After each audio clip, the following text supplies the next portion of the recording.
বিসমিল্লাহির রহমানির রহিম। আসসালামু আলাইকুম। রুবেল স্টাডির পক্ষ থেকে আবারও সকলকে স্বাগতম। আমি আজকে ফিউচার ইনডিফিনিট টেন্সের প্রশ্নবোধক এবং নাবোধক গঠন প্রণালী সম্পর্কে আলোচনা করব। তাহলে ফিউচার ইনডিফিনিট টেন্সের প্রশ্নবোধক এবং নাবোধক হলে সাবজেক্টের আগে শ্যাল অবলিক উইল বসবে, তারপরে সাবজেক্টের পরে নট বসবে, লাস্টে আমাদেরকে প্রশ্নবোধক চিহ্ন ব্যবহার করতে হবে। তাহলে আমি বোঝার স্বার্থে বোর্ডে লিখে রেখেছি যে ফিউচার ইনডিফিনিট টেন্সে প্রশ্নবোধক এবং নাবোধক গঠন shall oblique will plus subject plus not plus মূল ভার্বের present form plus object plus প্রশ্নবোধক চিহ্ন।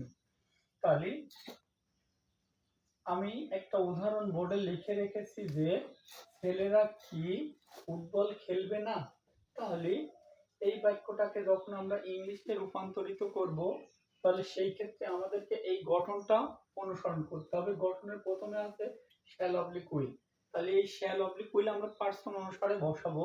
তাহলে এখানে সাবজেক্ট আছে ছেলেরা, তাহলে অনেকগুলো ছেলে বোঝাতে প্লুরাল সাবজেক্ট, আর প্লুরাল সাবজেক্টের আগে আমরা কি বসাবো? উইল বসাবো। তাহলে উইল দা বয়েজ, প্লুরাল সাবজেক্টের আগে আমাদেরকে ডেফিনিট আর্টিকেল দা বসাতে হবে। তাহলে উইল দা বয়েজ এবার আমরা কি ব্যবহার করব? Not. Will the boys not, এবার মূল ভার্বের প্রেজেন্ট ফর্ম। তাহলে মূল ভার্ব এখানে খেলা, প্লে। তাহলে প্লে কি? ফুটবল।